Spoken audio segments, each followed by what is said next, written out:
My daughter always loved telling the truth. When I asked her if she thought I was pretty, she looked right at me and said, "Honestly, Mom, you are the ugliest mom at my whole preschool." When my mother-in-law pointed her finger in my face and called me a wasteful spender for buying her an expensive backpack, I asked my daughter how that made her feel. She smiled and said, "Honestly, I was pretty happy watching you get yelled at." My husband once joked with her, asking if she would take care of me when I got old. She scoffed, "I am not taking care of her. When she gets old, she should just hurry up and be put 6 feet under." My heart went completely cold, but her eyes curved into happy little crescents. I am just telling the truth. Later on, a detective came to our house doing a routine neighborhood canvass and asked my daughter a few standard questions. Once again, my daughter told the truth, but this time, it was a truth she would regret for the rest of her life. The detective knocked on our door to update the local residential registry. My 7-year-old daughter, Brenda, blinked her big eyes and asked, "Why do you have to write our names down?" The detective gently patted her head. "It helps keep the neighborhood safe, and it helps us make sure bad people do not kidnap little kids." Brenda nodded, her face suddenly lighting up with an exaggerated look of realization. "Oh, I get it. You want to catch kidnappers? Well, isn't my mom one of those? She told me out of her own mouth yesterday that she kidnapped me." The smile froze completely on the detective's face. I stared at my daughter in absolute shock. Seeing the sly, calculating gleam in her eyes, my brain started to buzz. Brenda had a habit of saying honest things specifically designed to humiliate me and cause me pain. Just yesterday, I refused to let her eat too much junk food before dinner.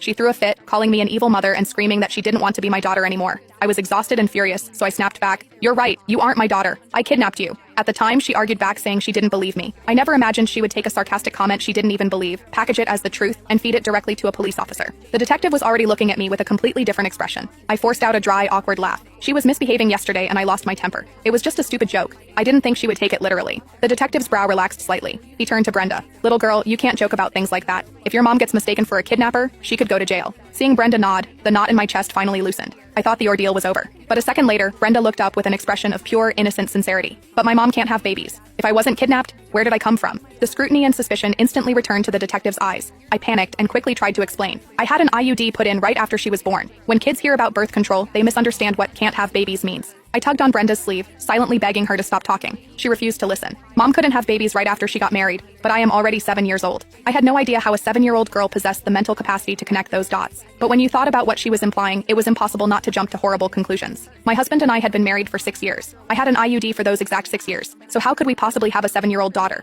The detective clearly did the math in his head. His expression turned dead serious. "Ma'am, I am going to need to see the child's birth certificate." My stomach dropped to the floor. There was no birth certificate for Brenda in this house. 6 years ago, I had literally fought off human traffickers to rip this child out of their hands. When the police eventually pulled the files on her biological parents, the reality left everyone speechless. My husband and I had looked at each other with pale faces, sharing the exact same thought. If we sent this poor baby back to her biological family, living with them would be a fate worse than death. We simply couldn't bear it. So, we went through the system, adopted her, and raised her to this day. Brenda probably thought my angry comment yesterday was just a cruel joke, but she had no idea that the joke was actually the truth. The only reason we never told her was that we didn't want her to feel like an outsider in her own home. But now, if I did